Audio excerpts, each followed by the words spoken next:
Om Shanti, bonsoir à tout le monde. Il est 19 heures pour moi. Je ne sais pas si en France, ils ont un décalage par rapport à l'horaire, on verra. Mais je pense que moi, je vais commencer. Le thème que je me suis proposé de présenter ce soir, c'est peut-on améliorer notre quotidien? Hein, que faire? Pourquoi faire certaines choses et comment peut-on améliorer ce quotidien?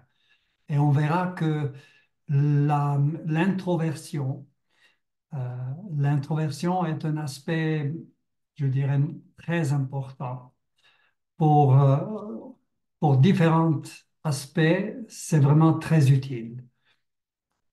Introversion veut dire pour moi, c'est vraiment faire taire l'inutile que nous avons à l'intérieur et essayer de se voir d'une manière différente, d'une manière plus profonde, pas le physique, mais de se voir au niveau en tant qu'âme. Hein. Il est naturel que euh, chaque être humain, on peut dire, souhaite apporter du bénéfice dans son quotidien, c'est sûr. Malheureusement, dans une compréhension, si elle n'est pas claire, cette compréhension de qui je suis réellement, qui sommes-nous, hein? Est-ce que nous sommes simplement un corps, hein, de la matière, ou bien est-ce que nous sommes une énergie qui anime ce corps? Hein? On va explorer aussi un petit peu ça, parce que ça fait une grande différence dans cette manière de se voir. Hein. Si je me vois en tant que corps, j'ai une image de moi-même qui est généralement l'image extérieure. Mais si je me vois ce- en tant que, au niveau spirituel, en tant qu'esprit, eh bien, je peux me voir d'une manière beaucoup plus profonde, plus élevée, quelque chose de très différent qui va engendrer en nous aussi une autre attitude, hein, que simplement l'aspect physique. Donc, sans une compréhension claire, je disais, une compréhension claire de soi-même, hein, et sans aussi une compréhension précise du sens de la vie, les solutions que, en général, les gens mettent en place pour s'apporter du bénéfice, elles ne sont pas toujours les bonnes solutions. C'est ça le problème, il est là. Et pourquoi? Pourquoi on met en place des solutions qui ne sont pas vraiment celles qu'on devrait mettre en place? Parce qu'on oublie que la vie est gouvernée par une grande loi, une seule, une seule loi qui gouverne notre vie. Ce n'est pas une loi physique. Il y a plein de lois physiques, mais elles n'ont pas d'importance ce soir. Hein. C'est une loi spirituelle. Souvent, nous parlons de cette loi, hein, la loi de cause à effet, mais on en parle sans vraiment lui accorder l'attention qu'elle mérite. Donc, sans vraiment comprendre cette loi. Donc, c'est là, comme je disais, la loi de cause, ce que je fais, à effet, le retour, ou la loi du karma. On peut aussi l'appeler, c'est souvent appelé la loi du karma. Karma veut dire l'action, la loi de l'action. Et qu'est-ce qu'elle nous dit, cette loi? Qu'est-ce qu'elle dit d'une manière précise? Elle nous dit ce que tu penses, ce que tu dis, ce que tu fais, l'intention qui te fait agir. Tout cela va t'apporter un fruit en retour de la même qualité. Donc, même l'intention, pourquoi est-ce que je fais quelque chose? Quel est le but dans ce que je fais? Est-ce qu'il est sincère? Est-ce qu'il est honnête? Est-ce qu'il est altruiste? Ou bien est-ce qu'il est égocentrique? Je fais pour moi, je fais pour recevoir, je fais pour accumuler, hein. Donc, je répète encore une fois, cette loi nous dit que ce que tu penses, ce que tu dis, ce que tu fais, l'intention qui te fait agir, tout cela t'apportera un fruit en retour qui aura la même qualité. Sur la base de cette loi, nous comprenons que la qualité de notre quotidien est donc le fruit en retour de nos pensées, paroles et actions du passé, hier, il y a une année, il y a 10 ans, il y a pas d'espace-temps, hein. Ça peut être quelque chose de très lointain, hein, qui un jour, euh, cette loi va me l'apporter dans mon quotidien comme un fruit en retour, un fruit que j'ai semé moi-même dans le passé. Cela nous amène à réaliser que nous seuls, sommes les responsables de la qualité de notre vécu actuel. Tout ce qui arrive chaque jour est le fruit de positifs, plus ou moins, voire même négatifs, des erreurs, de ce que nous avons fait dans le passé. Nous avons semé des graines qui nous apportent un fruit, un retour, mais nous sommes les seuls responsables. Et on peut se poser la question, comment on est les responsables? Eh bien, il est fondamental de comprendre que toute pensée, toute parole et action accomplie pour satisfaire des désirs sera une action qu'on peut appeler égocentrique, qui à terme, donc c'est une graine égocentrique, on peut dire, qui à terme nous apportera des fruits, mais qui vont être la plupart du temps des difficultés, manque de bonheur, des doutes, des peurs, euh, un sentiment de ne pas être vraiment respecté, reconnu, etc. Des besoins, puisque nous avons essayé d'agir, de semer des graines pour nous apporter quelque chose pour nous-mêmes, au lieu de servir le monde, eh bien, ce que nous recevons en retour de ces graines que nous avons plantées, c'est aussi quelque chose ne va pas nous satisfaire. Ce constat va donc nous pousser à essayer de trouver satisfaction, puisqu'on a agi pour obtenir une certaine satisfaction, par d'autres moyens, dont le résultat sera toujours limité, puisque on agira toujours dans cette même optique de nous apporter à moi, à nous, du bénéfice. Et pourquoi ça fonctionne comme ça? Eh bien, parce que, je l'ai dit déjà, il y a une loi et la loi de la vie est le don, c'est-à-dire l'expression de quoi? L'expression des valeurs, des vertus que nous avons en nous.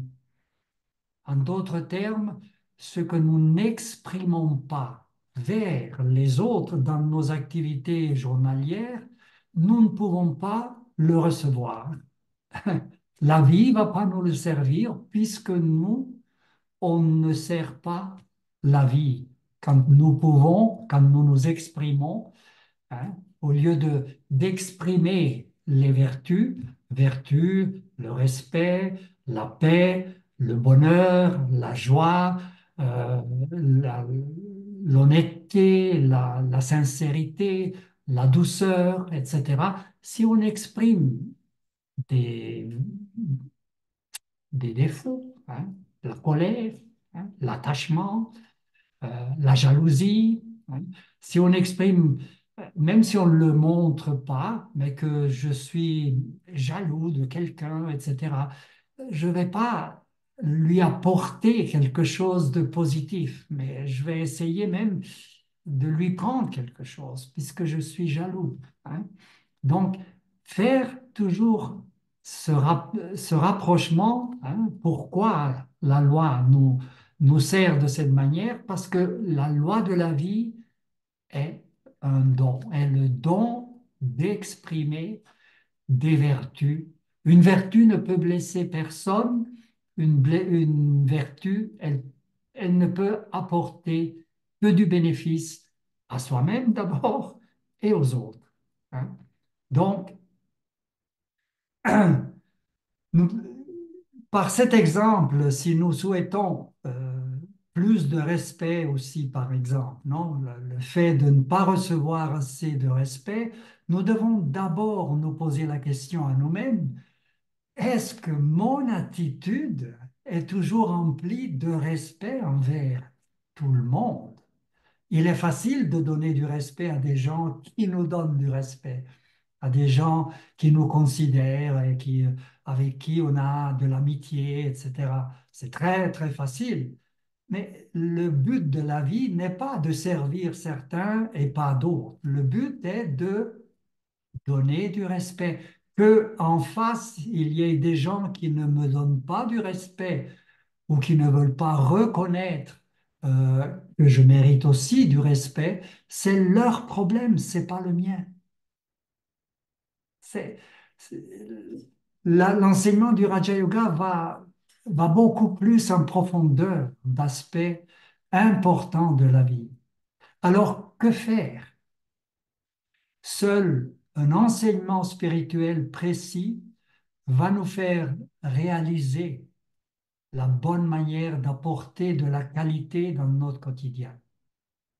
Pour cela, le premier aspect que nous devons comprendre et accepter est le fait que le vivant, hein, dans un corps humain, ce n'est pas le corps lui-même. Le corps, c'est une machine, c'est tout. Mais le vivant, c'est la partie qui réfléchit, qui pense, qui ressent des sentiments, qui comprend les sentiments, etc. Cette partie-là, c'est pas le cerveau, mais c'est l'âme. L'âme, ici, c'est l'âme qui pense. C'est l'âme qui évalue entre deux choses, deux aspects. C'est l'âme qui choisit. C'est l'âme qui décide. C'est pas le cerveau. Nous le savons. Le cerveau est simplement un ordinateur. Mais c'est l'âme qui fait tout et qui agit à travers le cerveau et le corps. Elle peut donc agir, hein. Mais c'est moi l'âme qui pense et qui décide ce que je vais faire. Je dis bien moi l'âme, pas le cerveau. C'est aussi l'âme qui fait ensuite l'expérience du fruit en retour, c'est-à-dire du bonheur plus ou moins grand ou plus ou moins faible, c'est-à-dire bonheur ou peine. Donc, l'âme, c'est véritablement moi, nous.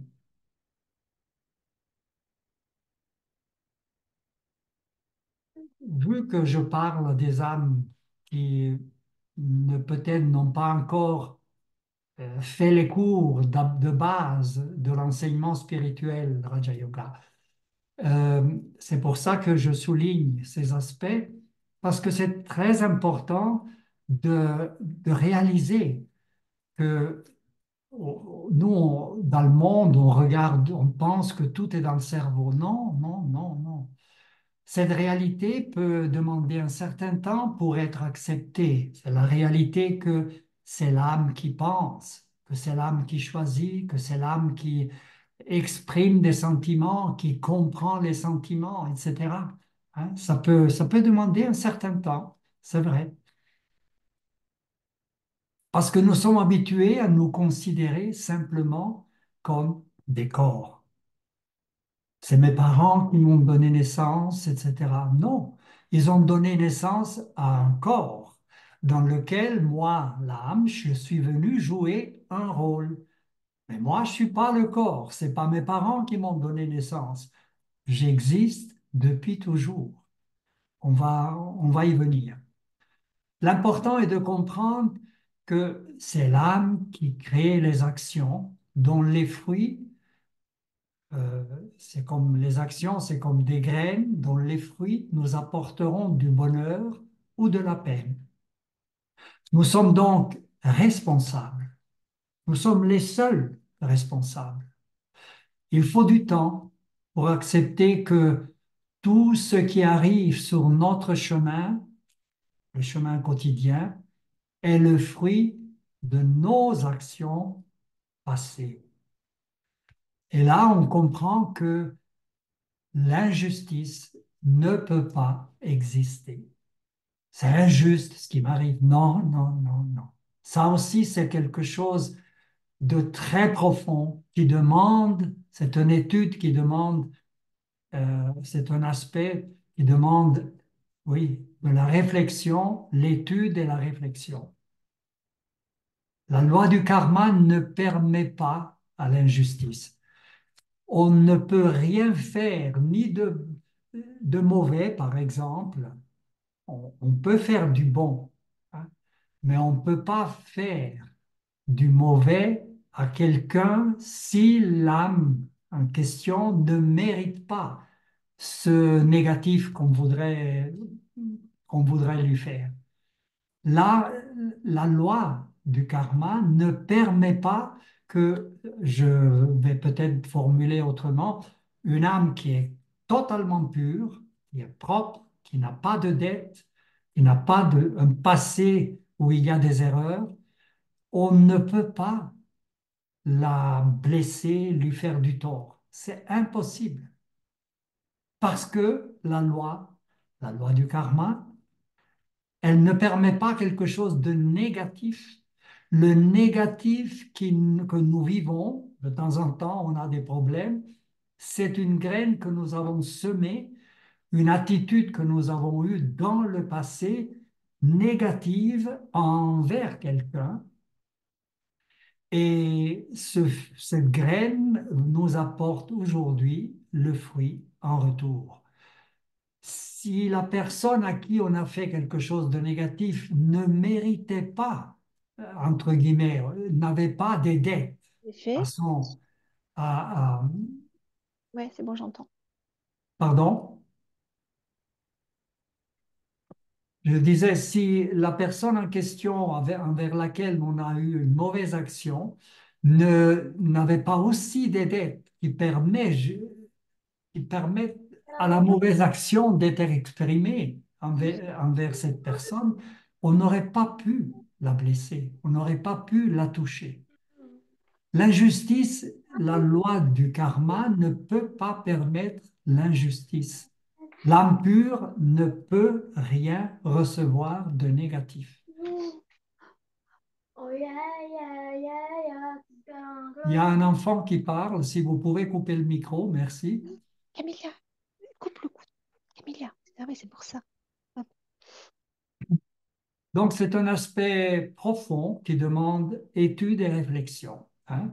Lorsqu'une âme quitte un corps, on est au niveau de l'âme maintenant, comprendre que c'est l'âme qui fait tout. Le corps, il se détruit, il meurt. Nous, l'âme, nous partons vers un nouveau rôle qui nous est prédestiné. On ne peut pas le choisir. C'est déjà inscrit. À travers la réincarnation, peu à peu, une réincarnation après l'autre, hein, nous avons plusieurs rôles que nous jouons sur cette terre. À travers les réincarnations, peu à peu, nous oublions notre réalité spirituelle et notre conscience commence à devenir plus rationnelle, plus matérielle. Nous développons ainsi la vision matérielle, la vision de nous-mêmes, hommes, femmes, âge, race, etc., c'est-à-dire ce que nous appelons la conscience d'âme, la conscience de corps, pardon. Au lieu de conscience d'âme, on perd cette conscience et on commence peu à peu à s'identifier au corps. Et la conscience de corps, elle prend forme de plus en plus et ça devient la vision que nous avons de nous-mêmes. Je suis un homme, c'est tout, hein. Je vois d'autres gens, je vois une femme, je vois un enfant, etc. Mais en fait, dans chaque corps humain, il y a une âme. Et c'est ça la vision originelle qu'on devrait euh, maintenant faire émerger. La vision matérielle, elle nous enferme peu à peu dans quelque chose qui ne nous aide pas. C'est-à-dire, elle nous enferme dans les désirs créés par nos organes d'essence. Pensez simplement le goûter, hein, l'organe de la bouche.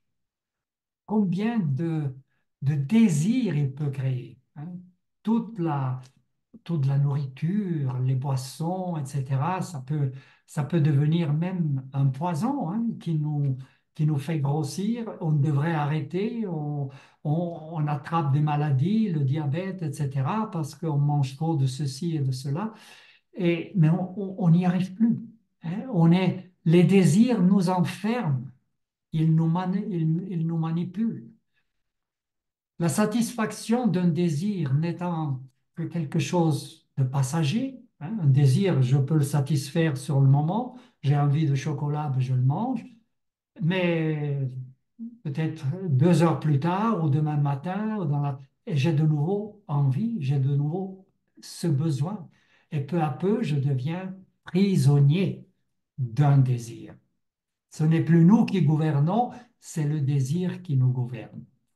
En méconnaissant la loi du karma, nous cherchons donc à satisfaire souvent de manière égocentrique, c'est-à-dire inappropriée, des désirs et nous créons encore plus de difficultés dans les différents domaines de la vie qui nous seront servis en retour, dans les sentiments, dans les relations, dans le travail, dans le bien-être, dans la santé, etc.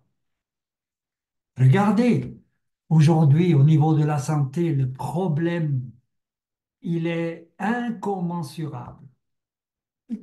On n'arrive pas à juguler ce problème, mais ça vient de nos attitudes qui ne sont pas justes, de notre manière de nous comprendre, de nous voir et d'agir en conséquence.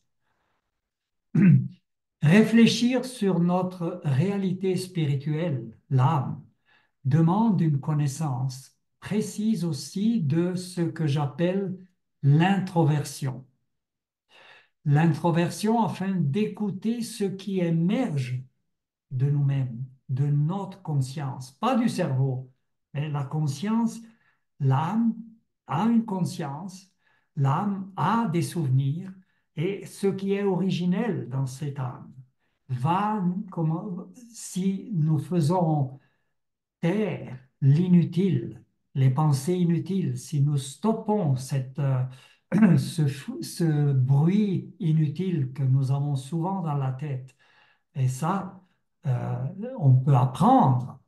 C'est pas impossible du tout. C'est même simplement une éducation que nous nous devons, hein. Si nous arrivons à limiter le bruit intérieur, peu à peu, il y a des choses dans l'âme qui nous parlent, qui vont éclore, qui vont commencer à nous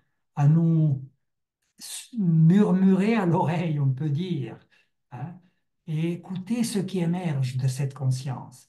L'introversion est le pouvoir qui éveille la conscience spirituelle, l'âme, la conscience d'âme, et qui nous fait comprendre la subtilité de la loi du karma. Et elle nous fait aussi comprendre la valeur qu'il y a dans l'âme humaine. L'âme humaine est une graine d'une immense richesse.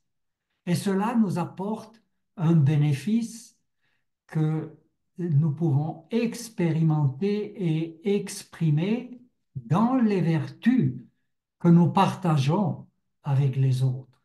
Ces vertus, la paix, l'amour, la joie, le bonheur, le respect, etc., comme je disais, font du bien à tout le monde. Si tu partages des vertus dans ton attitude, ce que tu apportes aux autres, c'est bénéfique. Et le fruit en retour, c'est un bénéfice pour toi. L'expression de ces vertus conduit à notre respect de nous-mêmes, le vrai respect de soi.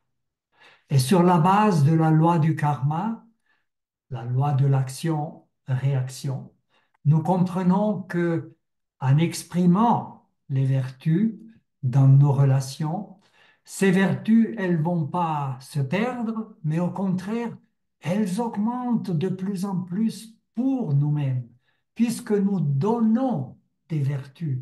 Ces vertus, elles nous sont servies en retour. Donc, au lieu de les perdre, elles augmentent. Et le fruit en retour pour nous sera bonheur, sera stabilité, contentement, etc. Au contraire, dans la conscience de corps, hein, conscience d'âme, conscience de corps. Conscience de corps, c'est faux, c'est voir le corps. Je ne suis pas, nous ne sommes pas le corps. Conscience d'âme, comprendre que moi, je suis uniquement cette petite graine, c'est tout. Je suis lié en tant qu'âme, nous sommes liés à notre corps et on va jouer un rôle à travers lui, mais nous ne sommes pas le corps. D'accord? Donc, l'extraversion, aller vers l'extérieur, réduit notre compréhension de la vie.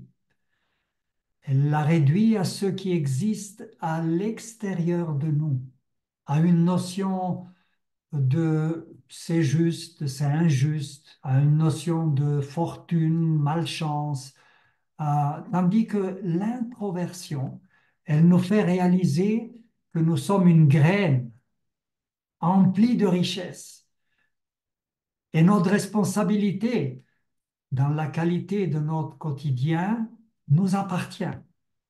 Nous voyons donc que le vrai sens de la vie est la culture, ce que j'appelle la culture du bien. Offrir le bien. Si nous offrons les vertus, nous offrons le bien. Et nous offrons du bonheur, de la paix, du respect, etc. Comme je disais, même envers ceux qui n'en ont pas pour nous. Si c'est possible, on s'éloigne de ces gens-là, mais je ne dois pas, même en m'éloignant, commencer à avoir des pensées négatives envers ces gens, hein.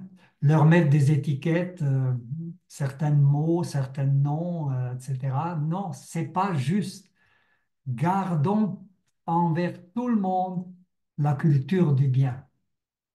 Nous ne sommes pas dans le monde, nous pensons que nous sommes des corps et que nous venons quelque part d'un passé lointain où nous étions des animaux. Là, l'histoire de, euh, comment on appelle ça, là, la- le mot, il y a un terme, l'évolution des espèces, hein. Nous pensons, dans le monde, nous pensons que nous étions des animaux qui ont évolué, mais c'est tout faux, ça. C'est complètement faux. Nous sommes pour l'éternité des âmes, des graines éternelles d'énergie divine. Une énergie qui ne peut jamais disparaître. Une énergie de grande valeur. Puisqu'elle est divine, il y a un créateur pour toutes les âmes, c'est le même pour nous tous. C'est ce Père qu'on ne peut pas voir, il est aussi une âme. C'est ce Père unique qui fait que la famille humaine est une grande famille, mais qui s'ignore. La couleur du corps n'a aucune importance, la race, la couleur de la peau, la nationalité, tout ça, c'est de la conscience de corps, tout ça est limité. Nous sommes simplement l'âme. Le respect de soi devient donc, avec cette vision de l'âme, devient élevé. Et la vision que nous aurons des autres sera aussi élevée. Non plus sur les apparences physiques, matérielles, mais sur celle de la beauté morale de chaque âme humaine, c'est-à-dire la beauté des vertus. Chaque âme humaine, même celle qui s'ignore et qui peut être très vulgaire, qui peut être violente, etc., elle est une création divine. Il n'y a pas d'âme qui n'a pas cette beauté en elle. Mais voilà, quand c'est oublié, l'âme peut faire des choses horribles, peut commettre des crimes, oui, motivée par une vision complètement fausse et des désirs qui la manipulent. L'âme peut faire des choses vraiment insensées. Voilà donc une raison, une des raisons qui font que la personnalité, que la personnalité spirituelle est une clé importante dans la vie, une clé qui améliore notre quotidien et une clé qui améliore le monde. Tant que nous n'utilisons pas cette clé, le monde là-dehors ne peut pas s'améliorer. Impossible. Et notre quotidien non plus. Nous sommes responsables, nous avons une grande responsabilité. Si je reviens à l'extraversion, la conscience de corps, l'extraversion nous fait perdre de vue notre réalité spirituelle. Elle nous fait perdre de vue le véritable sens de la vie, la culture du bien. Dans l'extraversion, quand on est en conscience de corps, on est, ah, c'est une personne, elle est grande, elle est petite, elle est grosse, elle est maigre, elle est jolie, elle est vieille, etc. Tout ça, c'est de la conscience de corps. Hein. Quand nous sommes dans cette extraversion, dans cette conscience de corps, la pensée reste à la surface de ce que les gens et les situations dans le monde semblent être. Nous sommes incapables d'aller au-delà des apparences et laisser parler l'intuition, parce que nous sommes trompés par trop de pensées. Dans la pensée, dans l'extraversion, dans la conscience de corps, les pensées sont beaucoup trop importantes. Sans introversion, notre comportement ne peut pas changer, car la vision de nous-mêmes reste influencée par les désirs, les apparences physiques, tout ce qui vient de l'extérieur. La connaissance de base de l'enseignement du Raja Yoga nous enseigne que tant qu'une brique n'est pas posée sur la fondation de la conscience d'âme, une brique que nous pesons, que nous mettons sur le mur ou la fondation de la conscience d'âme, la démolition de la fausse conscience ne peut pas commencer. Les deux choses vont de pair. On ajoute une brique de conscience d'âme et on peut enlever une brique de conscience de corps. C'est important. On doit commencer à reconstruire la bonne conscience. Le, le mur, l'édifice de la conscience d'âme. On doit commencer par cela. Je ne peux pas démolir la conscience de corps qui m'a manipulé jusqu'à maintenant. Je ne peux pas la démolir tant que je ne construis pas le mur de la conscience d'âme, que je ne l'augmente pas. Très important. Alors me direz-vous, que faire? Eh bien, nous devons arrêter la vieille habitude de vouloir faire quoi? De vouloir changer les autres. et nous concentrer avec honnêteté à notre propre changement. Ce changement nous permettra alors d'accepter et de dépasser les erreurs des autres, ainsi que les situations négatives qui vont certainement se présenter dans notre quotidien parce qu'on a beaucoup de dettes qui viennent du passé, fausse conscience depuis des vies et des vies, de conscience de corps. On a créé beaucoup de dettes. Donc, il y a des situations négatives qui vont venir. Car nous comprenons qu'il s'agit maintenant, nous savons pourquoi, et nous comprenons qu'il s'agit de fruits en retour de nos propres actions du passé. Je dois comprendre l'événement, je dois l'accepter, et ainsi je peux le traverser, mais avec la bonne attitude. Pourquoi? Parce qu'ainsi je peux l'éliminer. Si je réagis face à quelqu'un qui devient pour une raison, c'est égal laquelle, devient l'instrument pour me faire régler une dette que j'ai créée moi-même. Donc, cette personne crée un problème pour moi, oui, mais ce même problème, moi, je l'ai créé à d'autres dans le passé. Donc, maintenant, si j'ai cette vision et compréhension, je peux l'accepter et le dépasser de la bonne manière, sans réaction. Mais si j'ai pas la compréhension, je trouve que c'est injuste que la personne agit d'une manière totalement mauvaise contre moi, que je ne mérite pas cela, etc. Et je vais réagir. Et de nouveau, une dette, elle peut être éliminée, mais je recrée une autre dette derrière qui me sera servie dans le futur. Ça, c'est la loi profonde, la loi du karma, la loi divine du karma. Sans introversion, notre énergie sera toujours dirigée contre les autres, vers l'extérieur. Nous pensons alors que nous avons le droit de combattre ce qui vient des autres et qui nous apparaît comme si c'était faux. On commencera alors par affronter les autres, par les critiquer, les diffamer éventuellement, et même euh, par leur faire la guerre. La guerre, elle commence de la même manière. Elle commence pas à l'extérieur, elle commence là-dedans. La guerre, c'est le fruit d'une vision complètement fausse de soi et donc des autres et du sens de la vie. C'est le monde qui nous entoure aujourd'hui et que nous avons tous contribué dans cette ignorance à construire. Au nom de ce qui nous paraissait et que nous croyions qui était juste, mais c'était faux.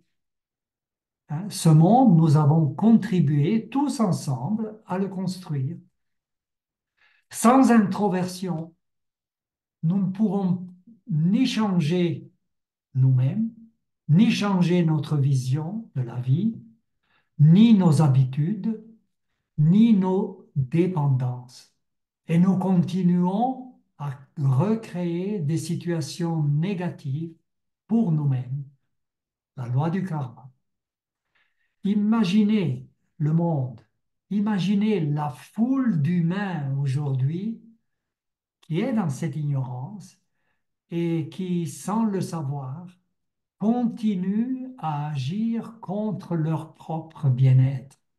C'est incroyable, incroyable de se dire qu'il y a presque 8 milliards d'individus qui agissent contre leur intérêt en pensant s'apporter du bénéfice. Parce que ce qui est fait est basé sur l'avidité, sur l'attachement, sur c'est la colère qui fait agir. C'est tous ces défauts que l'être humain a en lui qui le font agir. Les dépendances, toutes les dépendances. quelles qu'elles soient, sont comment dirais-je, viennent nous manipuler et elles nous font aller toujours dans la fausse direction. C'est pour ça qu'il faut prendre conscience de qui on est et de la bonne manière de résoudre un karma négatif, c'est exprimer, faire le bien pour tous. C'est égal qui est en face de moi, mes pensées doivent être positives, doivent être emplies de respect envers tout le monde. Si quelqu'un n'en a pas pour moi, je m'éloigne. C'est tout. Nous voyons donc que la question à se poser maintenant pour initier ce changement, qui est un changement qualitatif, elle reste, qui suis-je? Suis-je matière ou esprit? La conscience de corps, elle nous enferme dans la vision matérielle,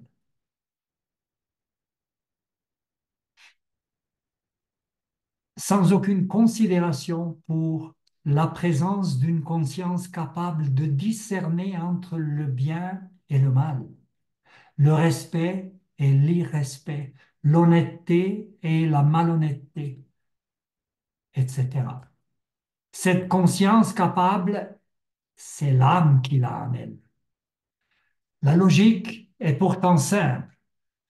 Si nous étions simplement des corps, d'où pourrait venir cette conscience? D'où pourrait venir ce désir de faire le bien, d'exprimer le bien?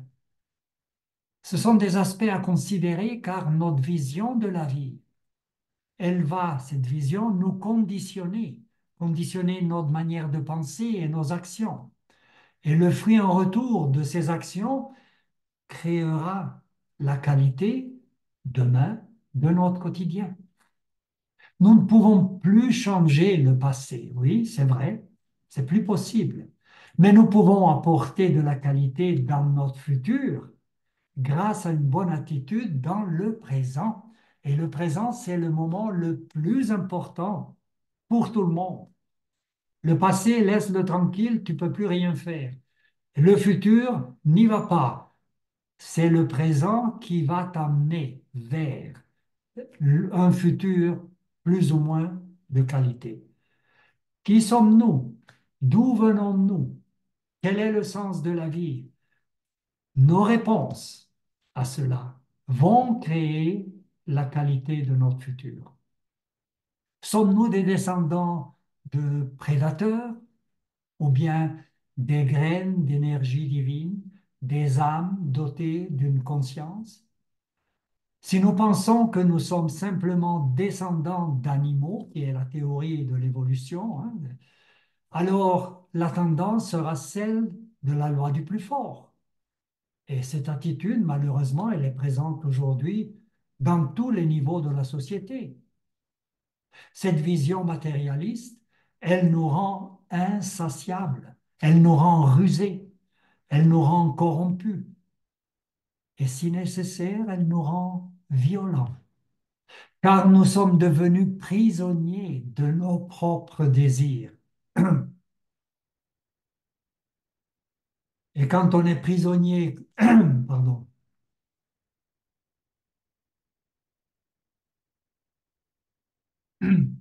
et quand on est prisonnier, qu'on veut se libérer de quelque chose qui fait mal, on peut devenir violent. Mais c'est faux. Maintenant, posons-nous une question. D'où viennent des sentiments tels que l'amour fraternel, le respect, la générosité, la joie, l'honnêteté, la douceur, la gratitude, etc. D'où viennent des sentiments comme cela? Si nous étions matière, comment des molécules de matière, si nous étions le cerveau, comment le cerveau pourrait exprimer de la gratitude, de l'honnêteté, de la douceur, de la générosité? C'est des molécules de terre. Vous mettez un corps humain dans la terre, au bout d'un certain temps, il n'y a plus que de la terre. Si nous étions matière, comment des molécules de matière pourraient-elles exprimer de tels sentiments?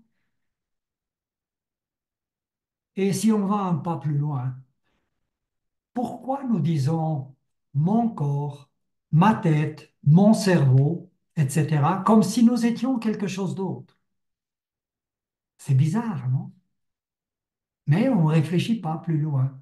On le dit, mais on ne réfléchit pas. Qui suis-je? Le cerveau est bien, c'est une réalité, mais bien que son fonctionnement soit complexe, n'est qu'un ensemble de molécules de matière. Il fonctionne comme un ordinateur. Donc, il ne peut ni penser, ni choisir, ni décider, ni exprimer, ni comprendre des sentiments. Le cerveau ne peut pas. En tant qu'âme, nous sommes une création divine, une graine d'énergie contenant pour l'éternité les vertus et les pouvoirs pour créer quoi? Le bien. Voilà le sens de la vie. Le mal, c'est quoi? Est le résultat de l'oubli de cela, de qui nous sommes. Ça, c'est le mal. Cela nous conduira alors à vivre quand on oublie qui on est. On vit stimulé par nos organes des sens, par nos désirs, à la recherche de satisfaction matérielle, tout simplement. Cette recherche égoïste, elle est à la base de nos difficultés, de nos souffrances quotidiennes, car elle ne respecte pas la loi du karma, ce désir d'avoir pour soi. C'est le contraire de la loi du karma. La loi du karma nous dit, donne, fais cadeau de toutes tes vertus aux autres. C'est tout. Si on va plus loin, l'ensemble de nos difficultés sont ensuite la cause des conflits dans le monde. Lorsque l'attention est tournée vers soi-même, l'âme, nous acquérons alors clarté. La clarté de nous dire, mais ce n'est pas l'autre personne qui doit changer, mais c'est moi qui dois changer. Nous voyons donc que la vision de nous-mêmes affecte directement la manière, la qualité de nos pensées, donc de nos paroles et ensuite de nos actions. Et ainsi, celle de la qualité de notre quotidien. Si on change les pensées, les paroles et les actions, notre quotidien sera différent. Si la conscience de nous-mêmes, elle est matérielle, les valeurs que nous recherchons dans la vie, donc, seront automatiquement basées sur la matière, sur l'avoir, donc influencées par les désirs. À l'inverse, si la vision elle est spirituelle, je suis une âme dans un corps, mais je suis simplement l'âme. Les valeurs auxquelles nous aspirons seront des valeurs morales, telles que la paix, le respect, la joie, l'honnêteté, la générosité, etc. Ce sera donc une source de joie pour soi-même et pour les autres.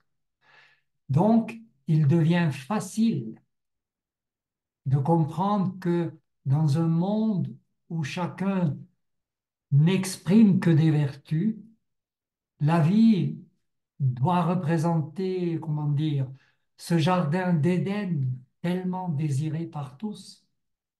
Nous réalisons maintenant à quel point nous sommes responsables de la qualité de ce monde. On pourrait et on peut et on va et on doit recréer ce jardin d'Éden en changeant notre conscience. Nous pouvons maintenant nous transformer et coopérer à cette reconstruction du monde en réveillant en nous les vertus et les pouvoirs depuis longtemps oubliés. Chacun est libre, mais en faisant cela, nous recevrons les fruits positifs d'un karma élevé. La méditation, elle permet à l'âme de se recharger en se connectant avec le générateur suprême, notre seul vrai Père. Il n'y en a qu'un seul pour tout le monde, quelle que soit la race dans laquelle une âme elle est venue. On est tous des âmes, il y a un seul Père pour tous. Je vous invite pour terminer une petite méditation. Asseyez-vous confortablement. Vous pouvez avoir les yeux ouverts ou les yeux fermés. Si vous les avez ouverts, fixez un point quelque part. Et sinon, fermez-les.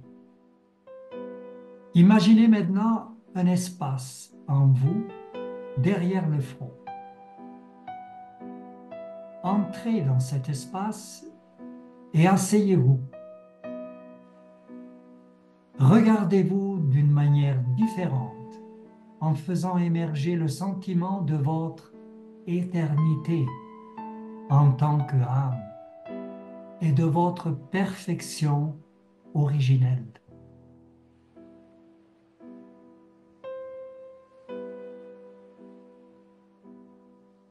Réalisez la richesse que vous aviez oubliée, mais qui est toujours en vous, et accordez-lui toute son importance.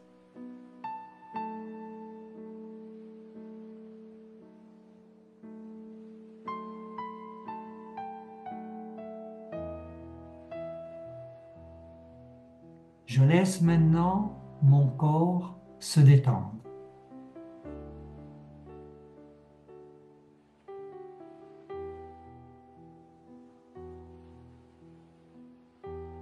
Je respire profondément.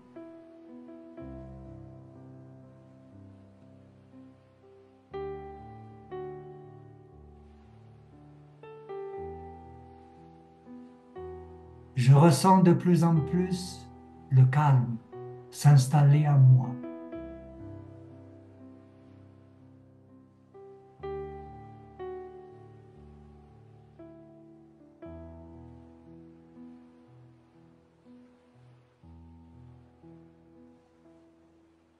Je dirige maintenant mon attention vers l'intérieur de moi-même et je découvre un espace silencieux, calme. Dans cet espace, je me sens à l'abri de toute influence extérieure.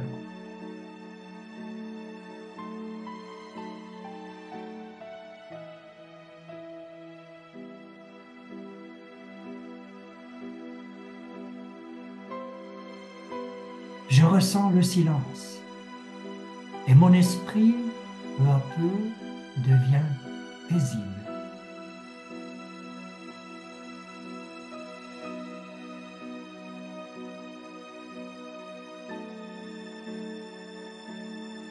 L'expansion de mes pensées disparaît.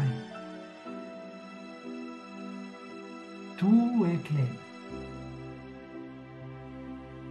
Et je ressens ma présence, ainsi que l'énergie pure de moi, l'amour.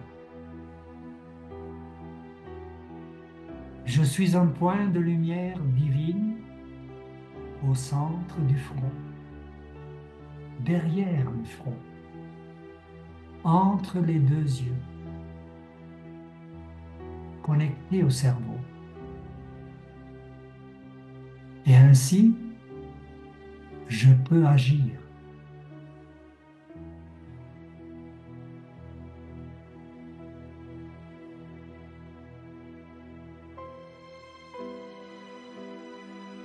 Mes qualités originelles telles que le bonheur, l'amour, la paix, commencent à émerger et à couler en moi comme l'eau d'une source. Devant moi, je perçois un point de lumière et d'énergie comme une étoile dont la lumière rayonne à l'infini.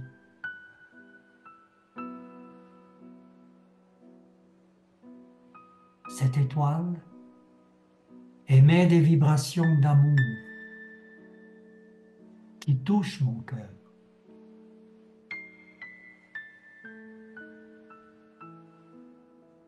Cette énergie suprême de lumière et d'amour est un courant qui me recharge. Je me sens de plus en plus libre, digne d'être aimé.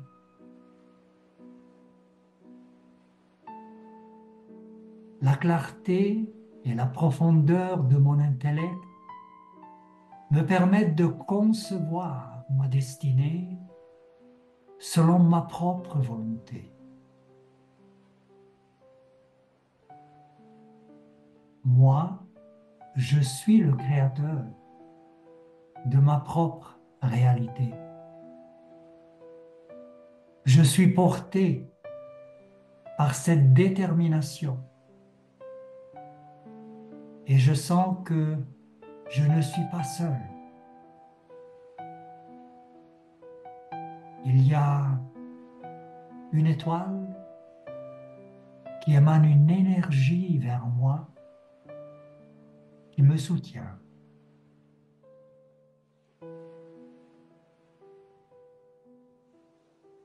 Je réalise qui je suis vraiment. Un être de lumière authentique, fort, et dans cette stabilité, je commence à rayonner cette énergie vers les gens et vers le monde.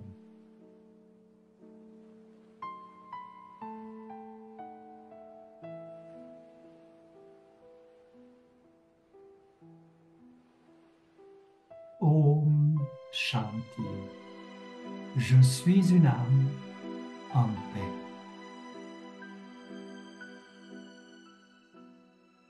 Bonne soirée à tous.